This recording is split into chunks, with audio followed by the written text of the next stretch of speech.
Sing Sang Tai Tai Leho. I am Michelle Escamos, 45 years old. I am from Bacolod, Philippines. I am single. I am college undergraduate.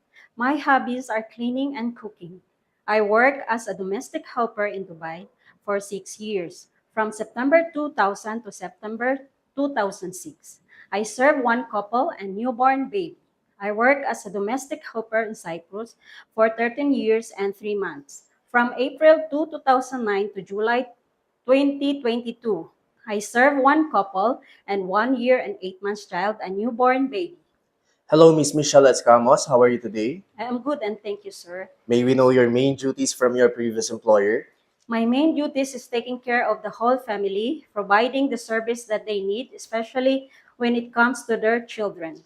Okay, can you tell to us your daily activities from the morning that you wake up until the night you went to your bed? My daily duties are cleaning the house, cooking their food for the whole day, washing clothes and dishes, and taking care of them. May we know your working time in abroad?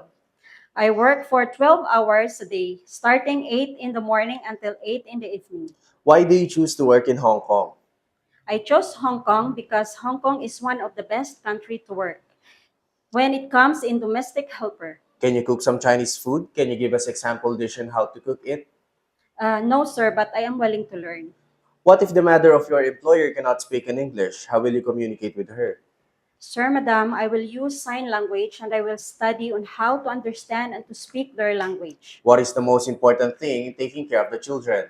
To prepare their food on time, check if their clothes is wet, and keep them safe. What if the employer's children are very naughty in the house? Will you beat them? No, sir, madam, I will just talk to them nicely, love them, and understand them. What if the employer's child is fighting with each other? How will you manage them? Just explain fighting with each other is not good and teach them what is good manner and what right conduct. Okay, what is the most important thing in carrying a baby?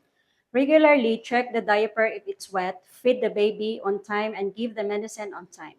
So how will you arrange your duties if only you and the baby left in the house? Attend the baby first, but the baby, feed the baby, and once the baby is sleeping, that is the time that I cannot do household chores. Okay, what if you found out that the baby has a fever and your employer is not at home? What will you do? First, I need to call and inform my employer or the parents and call the doctor for help and advice. What is the assurance of your employer that they won't regret if they will choose you?